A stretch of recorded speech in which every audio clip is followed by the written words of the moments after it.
taking a picture of my granvia. You must have been in Japan. Yeah, you imported this from Japan, or you bought it here? I bought it here. A friend of mine imports all these small. My son is 24 and he's owned 25 of the Kia cars, the small ones. The K I saw cars? this one in Houston, and I saw this one, and I said, I like that one. So I bought it. Yeah, you'd be surprised. There's a bunch of right-hand drive cars getting around here now, but I've never seen. Wait till they see the tariffs. I think it's going to kill. Yeah, I'd love to get a Mitsubishi Pajero Turbo. You don't want a Mitsubishi. Of all the cars, and American Mitsubishis they import. I've never had nothing but trouble with the Mitsubishis.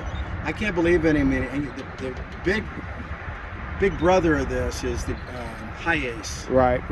But this car now, brand new. This is a '99. Brand new, this car costs about $62,000. I'm like, oh my God. When we were living in Australia, my parents a long time ago, they had a Toyota Hiace. Oh yeah, I love those. Yeah, you sit on the tires. I think he's trying to get in his car. Sorry, guys.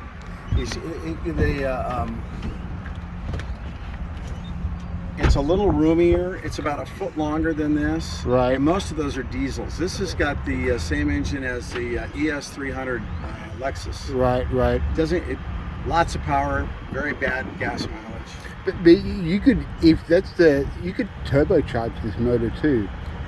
Yeah, I've thought about doing that. My son was doing, he's an airplane mechanic. Right. And he works on cars and airplanes and computers. He's kind of a real geek. And he, when I bought this, watch out, this guy's trying to back up.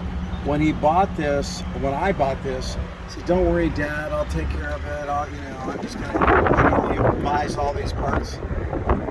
6 months later, he's like, "When are you gonna get? I need the plugs changed, the wires changed." Right. So. You'd be surprised. There are a bunch of right-hand drive cars getting around here. I've seen a couple of. It doesn't really bother me, but people come up alongside me, and usually the people that notice this car have been in Japan and seen. And I spent the last 14 years I flew for the airlines, and all I did was fly from Houston to Japan. Right. I wish I knew at that time. My younger son, who was much younger, was going to be interested in these K cars. But me, I've got eyes like a hawk. I can spot a Japanese car. Oh yeah. Anywhere in any parking lot, because you just have to look at it and go, okay, that's not American. But the really weird stuff is that he knows every single Japanese car. He can just look at it and go, that's that. He also had a cappuccino, which is about half the size of a Miata. Yeah. But I couldn't even get in the damn thing. Yeah, I've seen those on YouTube. They're tiny. Really nice. Yeah, they're tiny. But they're really small. The guy that was working on this, he does spins around. What do they call? Donuts and drifting. Yeah, and he's a drifter, and all his cars get the wheels. And I said, "Who pays for your tires?"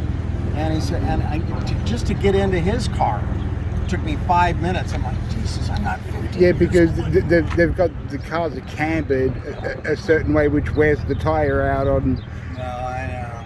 We have a good day. I got to go. My wife's screaming and yelling. Yeah, appreciate it, bro. But like I said, I love Japanese cars. I do too. I can spot this from a mile away. But it's not something that you see here every day. Appreciate your time, bro. Thank you.